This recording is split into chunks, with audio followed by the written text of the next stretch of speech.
when you get into that place, the rest of the world disappears. You're in this place where it's just that creativity happening, and it has a chemical reaction in our brain that is very satisfying. It's very, it's a dopamine hit, really. Today on Taco Chats and Laugh Attacks, we're diving into the magic of creative flow, why it feels so good, and how solving problems can spark some of the best ideas. Because every great idea starts with the right ingredients, just like the perfect taco. Denise and I went to Barcelona over the summer. It was so fun. And I've always loved Pablo Picasso's art. He's kind of always been sort of a mystery. I didn't really know much about him. And so I wanted to find a biography about him and read it on the way there. And I actually read some other books on the way there that I didn't get a chance to read it. But while I was there, I started reading this Life with Picasso, Francois Guillot, and Carlton Lake. Francois Guillot is the woman he had his 2 children with. She's also the only one, I think that she's touted as the only woman who left him. In Barcelona, they have this Pablo Picasso museum. And a little bit of history on Pablo Picasso was that he was exiled he left Spain because, for political reasons, but lived in France all afterwards, leading up to World War II and after World War II. The book's fantastic. Mm-hmm. And it really paints a pretty interesting picture of Picasso when you look at it in two kind of regards. One being like the mental health sort of thought process, right? He was rather narcissistic and in a way kind of very, very kind of toxic masculinity in a way. Mm-hmm. The way he treated women, the way he kind of even treated Francois Guillot. And the interesting thing is that in Spain, when you go to the museum, you learn a lot about his relationship with his father through his art. And as you kind of go through and you see the different things he does, you kind of get this idea that he was dealing with a lot of grief, but he was also dealing with sort of like what we were talking about earlier, kind of like how the way you're raised can determine how you deal with things later in life, right? And it's funny because there's other aspects to it that are really pretty interesting. Like he had this whole blue period. I think everybody had a blue period at some point. We're on this tour and they're going through and they're talking about what kind of was the catalyst to it. Was a friend of his died by suicide, and then he stayed in this blue period for a long period of time. And so there's this whole connotation that he was in a blue period because he was grieving, mm-hmm. right? I was with my wife and one of her colleagues. We were at a business thing, and I turned around and I go, wonder if it's maybe just because he could only get a hold of blue paint. Yeah. Right? The other piece of his sort of story that's interesting is the creative piece of it, and how in that book, that Life with Picasso, you get a pretty good idea of his creative sort of patterns. Mm-hmm. When he would work on things, how he would work on it, some of the ways he would go about it, and the way he would teach other people to do the work and get them in their places. It was really kind of interesting because I had just finished reading another book before I left for Spain. It's called Creativity, Flow and the Psychology of Discovery and Invention. I'm not even going to try to pronounce this cat's last name, but it's a well-known sort of book, I guess, in certain circles. Reading that and then reading Picasso was pretty interesting because you think about that creative flow. Like, have you ever heard of that creative flow? Yeah, I've heard flow, yeah. Not like hustle and flow, but... Oh, that's what I was referring to. Is that what you're thinking? Yeah. I don't know if that's the same thing as the flow, but... So creativity flow, you know how when you start working on something that requires a certain level of creativity or you're creating, right? I always love that word creativity because I think about that people who are being creative, they're creating.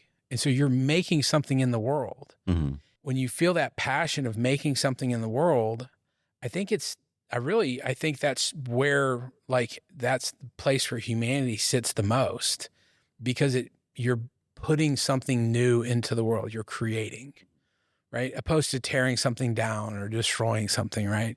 So flow is basically when you're in that creative mode and time doesn't matter. Yeah. Your outside of world is not in existence.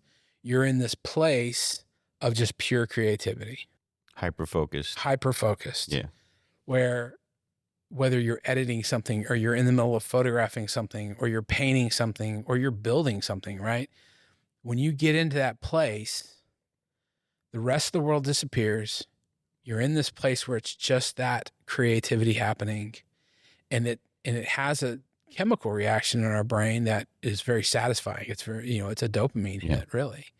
And so one of the things that book talks about is sort of the creativity of invention over time, which is pretty interesting when you think about, you hear about these people back in the 1900s, and it's like, here's this farmer who also invented tires. Oh, and he also owned a, cookie business and sold that to, it's like, how do these people do all these different things? It's because there's so few people. Mm-hmm. So you have these people get in this creative flow, and there's so many things they can do. There's so many new things, and they're creating these new things, and they get kind of addicted to this creative flow, and it just keeps happening, right? And so, but now everything is like, we're just rehashing ideas. Yeah. So it's harder to get to that creative flow sometimes. And I think that's where, like, for like us, where we've been, you're active, and I still do creative stuff, but even if I'm like woodworking, or I'm making a stupid video for my practice, or I'm writing, there's a period in those where there's flow. I think for people that don't have that or haven't experienced the way kind of like we've experienced it, is that, like, when I'm at home and I have a lot of writing to do, let's say I start writing at 9. If I know I have something that I have to be at 10 or 11, I can't even start to do the writing, because what'll happen is I'll start writing and then I'll hit that flow, and then I'll either miss the appointment or it disrupts the flow. And so when I come back, it's a completely different piece that I'm writing. Yeah. I was going to ask you about that, the break in flow, but then the expectation. So like if you say, hey, I put out this amazing video that I had a blast putting together, but now someone else says, hey, do that again. And you kind of get feedback to where, oh yeah, that worked. This didn't work that way. So then you're customizing it, like you lose the flow, or I'm not sure. Can you gain it back? Can you? Not that same place. I don't think at that same place. Yeah. But I think you can start anew from it. What made me think about this was when you had texted me and said that you've been doing a lot of editing and you really enjoyed it. Mm-hmm. That was the thing that I wanted to know more about. I was really curious about that, because I know you said that's the thing you like to do the most, or that's what got you into doing it. Yeah. Tell me what it was you said again about editing. I basically started off as an editor. I was editing before I even knew what editing was. I had 2 VCRs at home with the cassette player and a CD player and every single thing, maybe not CDs, I'm not sure, but I had every single machine I could find and every RCA and S video cable and everything. And I was basically making a video for my cousin that was off. I think I don't know where he was, but he was out in the Army and he was coming back, and I'm like, oh, I want to show him what he's missed. Yeah. Or just kind of catch him up to where, everybody's grown and all that. So I ended up making a video for him, and that was very rewarding. That goes to flow. So basically I eventually got into television. I hung out with all the editors and I was just stuck to it. It became a passion of mine to edit. But then I also knew I was going into a world where you kind of need to do a little bit of everything. Right. I guess what I told you was that I only picked up the camera because I knew what I wanted to edit. And so then that led me into, I only picked up the microphone because I knew what I needed for my edit. I only got into music because I knew what I needed for my edit. Right. And I just kind of started doing every single thing just so that I could have it for my edit. And eventually I just kind of editing, it just kind of wasn't even that thing that I did anymore. And then you hire kids, you hire younger people, and they come in with this new energy and they get all this like awesome feedback, and it kind of makes you feel like, okay, well, I guess I already lived my time as an editor. Now it's this guy's turn, and hey, I want to nurture that and help them because I had people that helped me along the way. As we've gotten busier, I've pretty much had to pick back up on editing, and it's actually made me realize that's what I've always wanted to do, and I just got away from it for 30 years. Like I've just been doing everything I still do the edit, but I'm spread thin. I don't leave myself enough time to actually do it because I'm doing everything else. Yeah. Or I'm editing while on the job for something else. Right. Don't let my clients hear that, but They don't have to know. Um, I mean, I don't think any of them are listening to our You sure? podcast. Well, no, I'm not. I haven't looked at our stats. yeah. We could have millions of followers now. Yeah, by now. We yeah. wouldn't even know. Yeah, we would. Our mailbox is full with hundreds of offers. Offers to stop. So yeah, I mean, I think I realized that's where my flow is. Like, yeah, and I've been in the flow state for a few weeks now. I'm like, I'm really enjoying it. I'm wondering, is it gonna wear down? Am I gonna stop enjoying this? But I think as long as I can focus just on that, Yeah. man, I'm loving it. Like, Yeah. and I truly do feel the flow. When you were doing it, I'm assuming there's a point in time where you sort of were looking back at something or were kind of evaluating what you had to do or whichever, and you thought, you know what, this is really what I like to do. Tell me, when did that happen? Where I actually realized it, my wife and I, we do puzzles. We'll get a 1,000-piece puzzle and we just work on them and have a blast. I realized when I was putting the puzzle pieces together, I was like, oh, this is like editing and I really enjoy this. And then it actually made me enjoy the puzzle that much more and realize, oh, that's what I'm doing with editing. That's my thing. That's my problem solving skill is like, okay, we got all these pieces. How are we going to put them together? Right. And so I have systems on how to, set everything the right way, but then still enjoy the process. Yeah.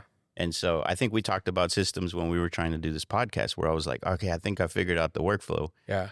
I like that because I need those boundaries to say, okay, this is when you're done. Right. And have fun, while you're doing it. Right. And not necessarily just say, oh, we got a full episode done. Where's the happiness? Like it's not that. It's actually enjoying the process. Right. Right. And so that's what I figured out is the editing is where I'm like, okay, I actually enjoy it all the way through.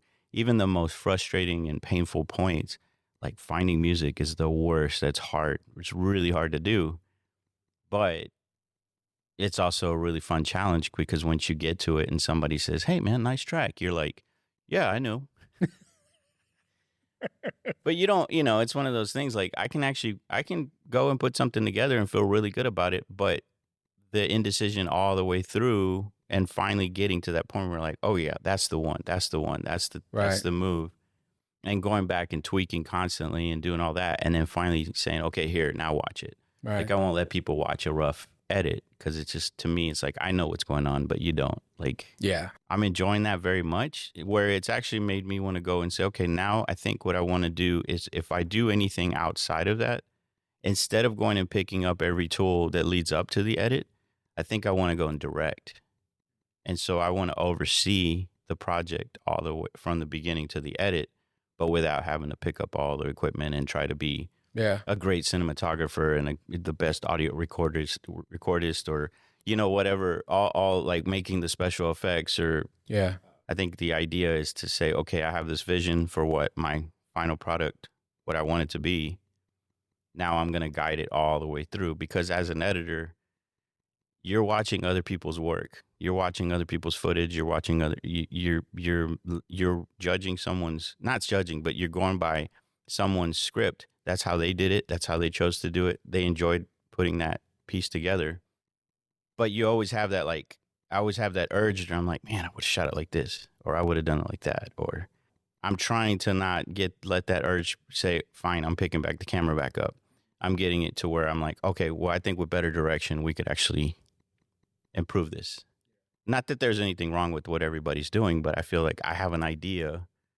And instead of being the Monday morning quarterback saying, well, we should have done this, we should have done that, it would have come out better. Instead of just complaining, because editing is the final stop, when you're creating a video. So instead of complaining at the end of that saying, well, if you would have shot more of this, or if you would have, that lady said something really poignant, but you interrupted her, or man, when she was pouring the coffee, like you didn't get the last drop, or there's little details that you notice as an editor. I want to go back and just kind of oversee it all the way through. And I could see where that's where you can overshoot.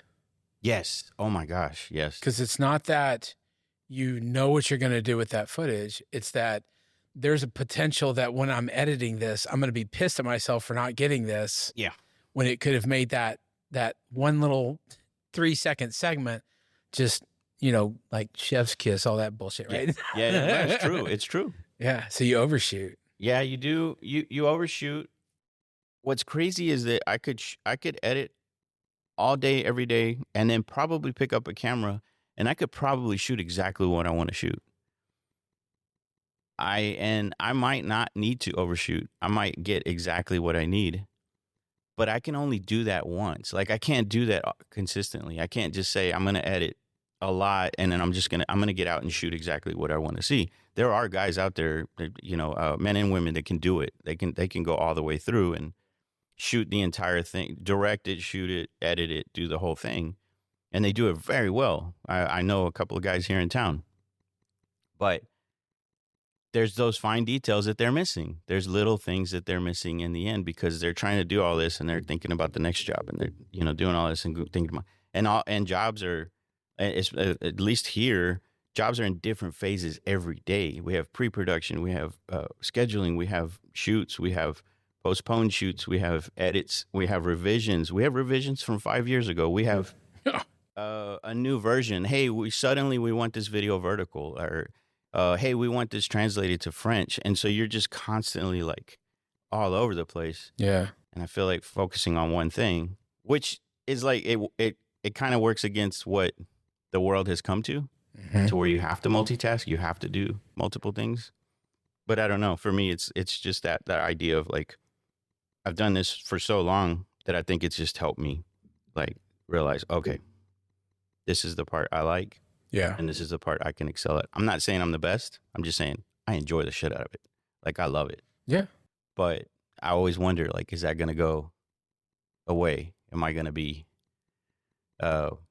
lost in flow, miss life, Right. But anyway, yeah, that's kind of been a big realization for me over the year. But the last few months has been like the biggest. I've kind of been put to the fire to actually get a lot of videos out. It's been crazy. Do you start thinking about that time it will come to an end where you go back to doing the things, like all the things, like running the business, but then... Well, I'm still running the business while I edit. That's the nice thing, is that I am sitting at a computer all day. I'm not out shooting and having to look at a proposal or make a really big decision while sitting in front of another client. I'm able to do everything at my desk. I'm able to I still multitask. I still go and do other things. I'm still working on proposals and I'll do a quick meeting with a client. I'll do that kind of stuff. I think what I worry about is that it's not necessarily that I'll go back to doing everything again. It's more of, will I lose interest in editing and go back to do other things again? And then I'm just looking for that thing again. The new thing. Yeah. And I don't know if the editing is a new thing, even though it's a new old thing. Right. Because there are the parts that you just you dread. Like looking for music is hard to do when you're trying to match what the client is trying to put out there. Yeah. They have this sample. They have these really vague, instructions on what vibe they want.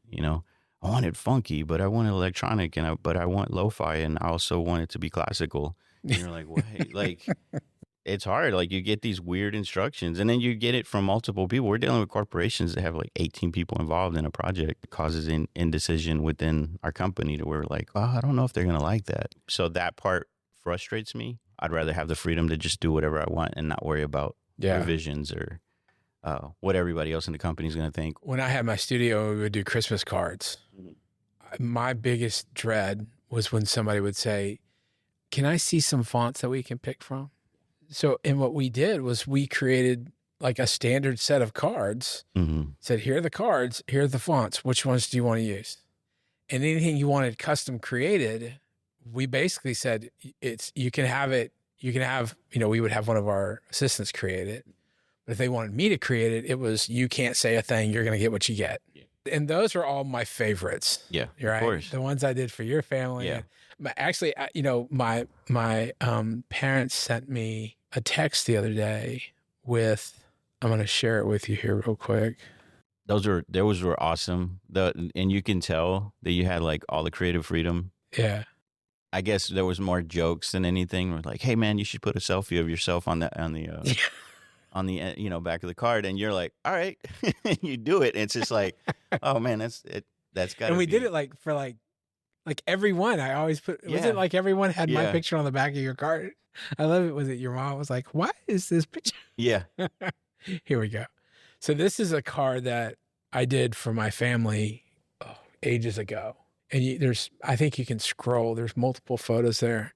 These are awesome. But it would be like, they would say, "Can you come help us? Can you come take pictures?" This is, it's the Clark family cranberry sauce. Oh. My grandmother, when my grandmother got it, she was pissed. She's like, the Velvet Hammer was like, "We have a real family cranberry sauce." I'm like, "Oh, anyways." It's not in the shape of a can. But they would always like, "Can you come do our Christmas card or whichever?" And it's great. I love doing it for them.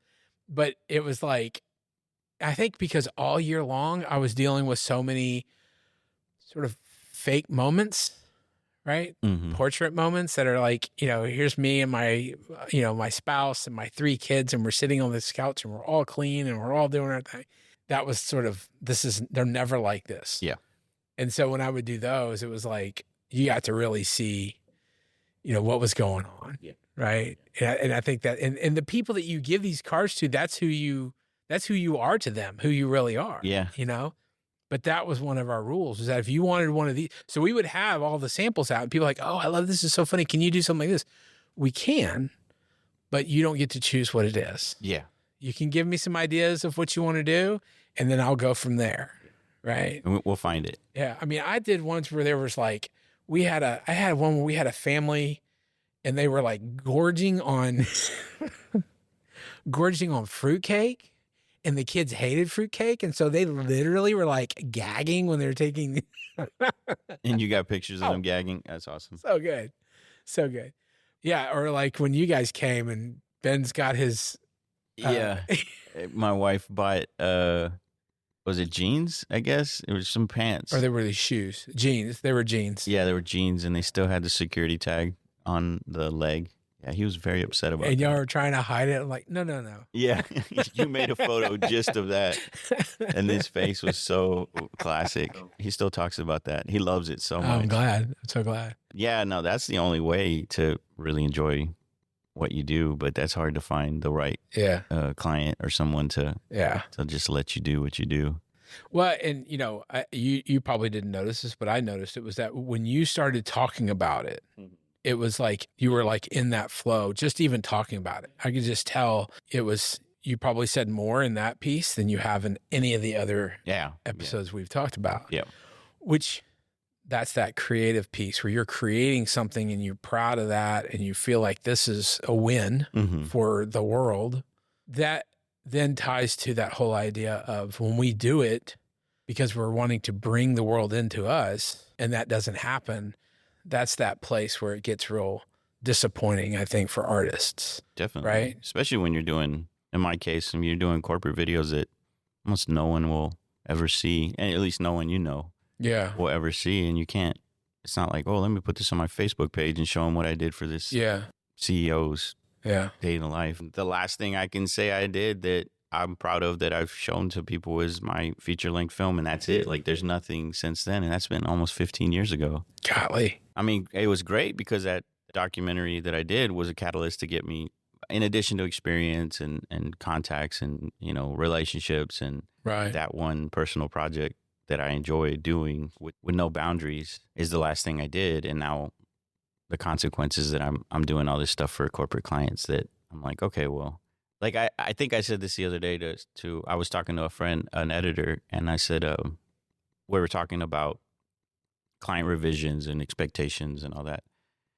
And I just stopped him and I said, wouldn't the world be a better place if version 1 was always the winner, that everybody was good with version 1? Because that editor poured their heart in to make a perfect video and putting it out there. That's where you it takes a little bit away from you every time they're like, oh, I don't like that shot, or I don't like your little, music break that you put here, or, in fact, change the music. Like, that's like the core of the video. Like, so invalidating. Yeah. So that changes everything. It's a whole different video, and I have to go start over again, and my heart's not in it as it wasn't. Now I'm doing it out of spite. Exactly. Yeah. Exactly. So I can associate my documentaries like Christmas cards when you have that freedom to just do what you do. Yeah. And it's ironic that a lot of times that's what you're remembered for. Yeah. That's why people contact you. And it's not like, oh, they didn't contact you because of the mediocre stuff you did for a client. They Yeah. contact you because of the creative stuff you did for yourself. Yeah. Which is kind of weird.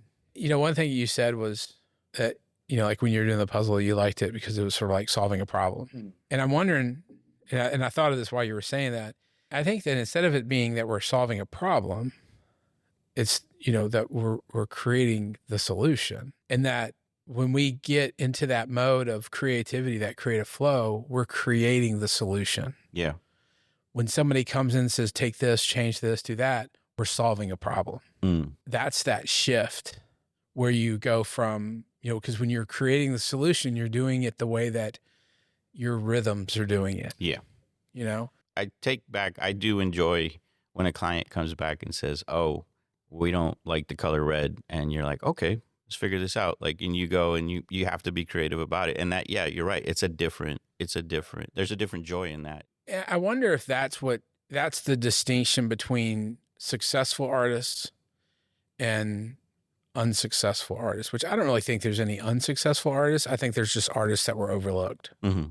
And it's that staying in that place of creating the solution. And then when it comes to solving the problem for your client, they break down and it almost like self-sabotage in a way. Yeah. I think that's probably what we see more often.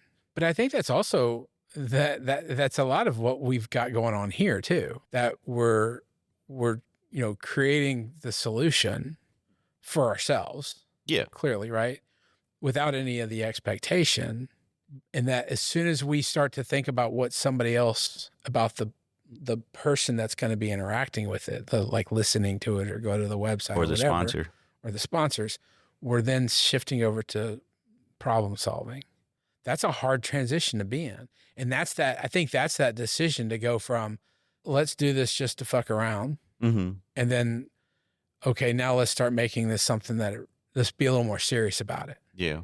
Which maybe that's just the mindset you have to get to. Maybe it's just you have to accept that in order to grow, you have to shift from creating the solution to solving the problem so that you can get back to creating more solutions. I worked one place and I had a great time. I was doing a little bit of both creative and problem solving. And someone took notice at another business and said, hey, I'd like for you to bring that over here. And I'm like, okay, great. So I go over there and I just do what I do. I went and I just was creative. Day one, like, I'm like, oh, cool. This is awesome. Like, they want me to be creative and just do my thing. And then they come in and say, oh, no, we need you to do it this way, this way, this way, this way, this way. And like your pacing and your edits are too fast. And we need to see this much longer on screen.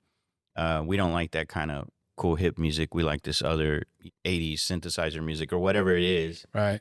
I always look back at that as that's when I shifted over to problem solving, because I realized, oh, I have someone that expects something a certain way.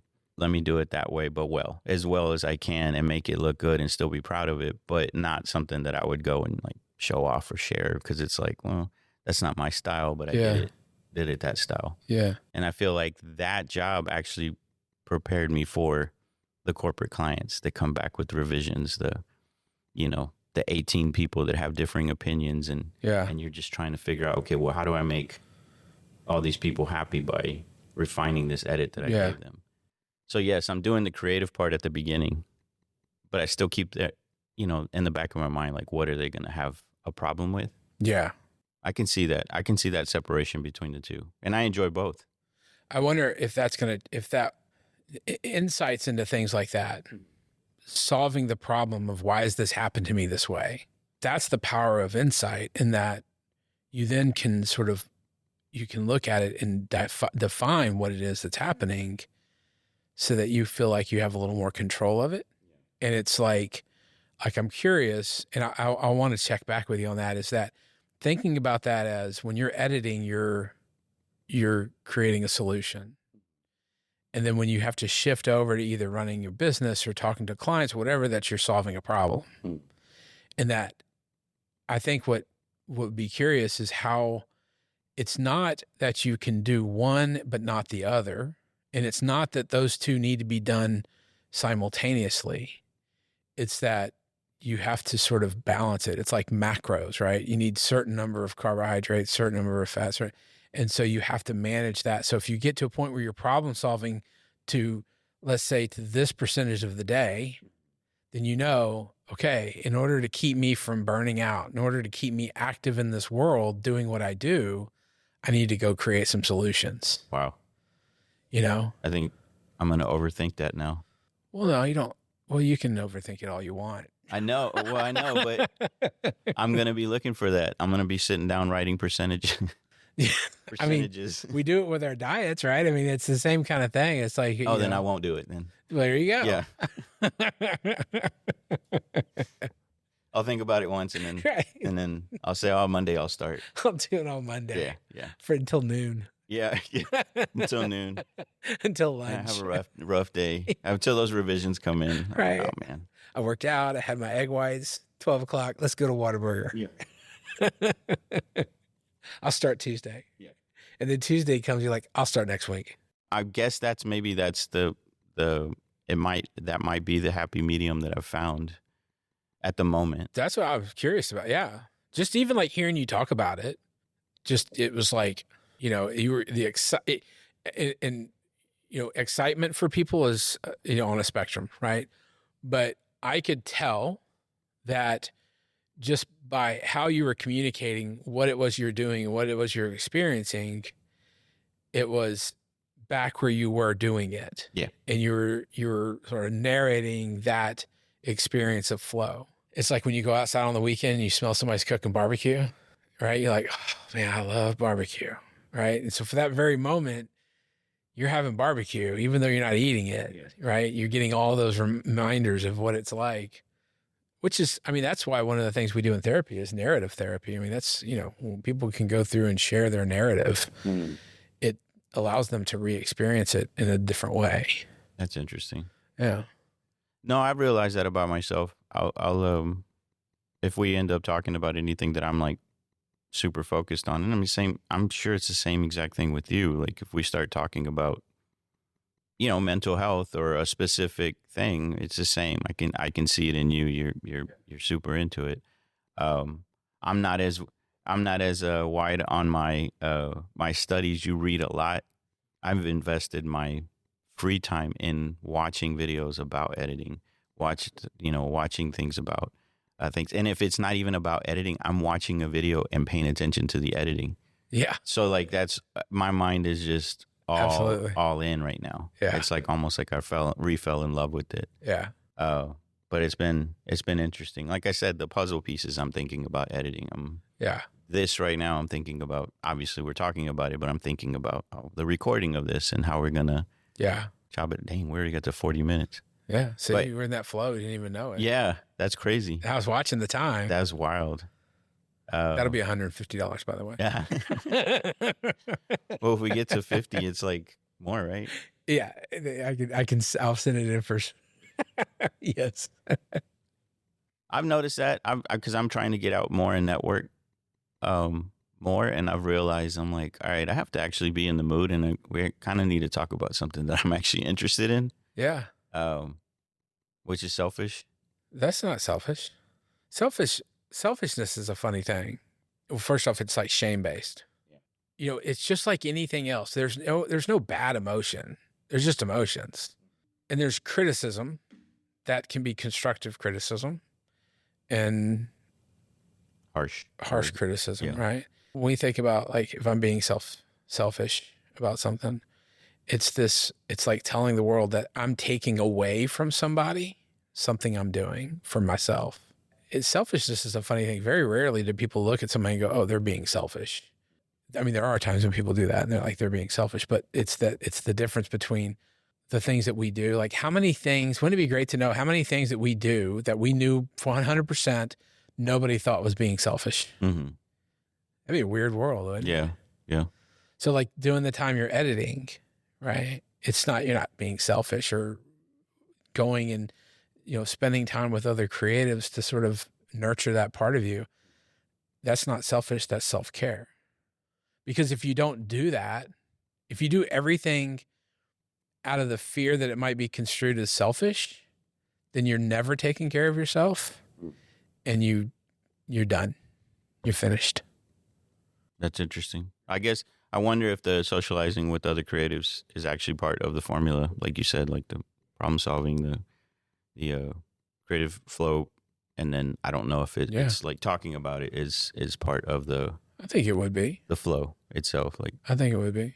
I think there's a difference between connecting with people that do the same thing you're doing to sort of share in ideas is different from people that go to like seminars to learn how other people are doing things, because that gets back to the, let me sell you on how I'm doing this, right? Do this one thing and you'll get 3,000 views by the end of the day. These 5 things, these top It's 5 the top things. 5 things. Yeah. Or when are we going to do a top 5 episode? Yeah, I actually had an idea for that. I wanted to share that with you. I didn't know if we want to. We only got a minute left here on that deal. I think we can wrap up and start another one if you want. Okay, yeah. I got to use the restroom. While Danny takes a bathroom break, we hope you enjoyed this episode.